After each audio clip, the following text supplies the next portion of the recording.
Growing up, I never read the Bible, never went to church. I was brought up in a family that just wasn't important, wasn't necessary, so I never did that. Started going to Young Life when I was a junior in high school. Really not have pure motives. I was really there to meet girls, but I was intrigued by some of the things that were taught at Young Life.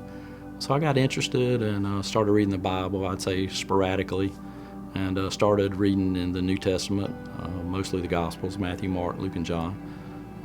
I really found it easy to read. I thought Jesus used simple stories to teach truth.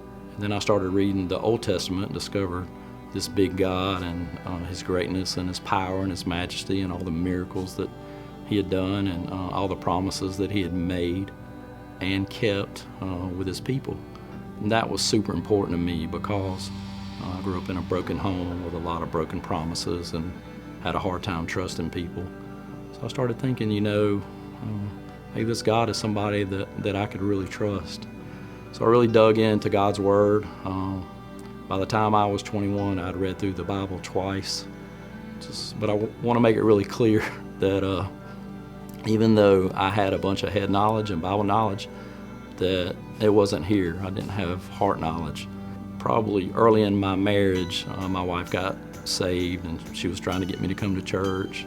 And I was like, I'm not coming to church. I know the Bible. I know more than you know. And I don't want to go to church. But she prayed for me, and years she prayed for me. And finally I was really, I think, a broken person. And by that, I never thought I was a bad person. I thought I was a good guy. I thought I was a good husband and a good father, but I wasn't a godly man. I surrendered my life to Christ, and I've been changed ever since. And I'll be eternally thankful for my wife for leading me to the Lord. And I would say since then that I have really studied God's Word. I've dug in. I would say reading, knowing, and applying God's Word is probably one of the most important things in my life. It permeates everything that I do. I never make a decision in my life without running it through the filter of His Word.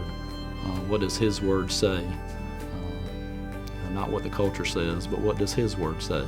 I want my life to be honoring and pleasing to God, and I don't think that's possible without knowing His Word. I don't think I can be Christ-like without knowing Christ. And how can I, know Christ if I don't know His Word? So I have to study His Word.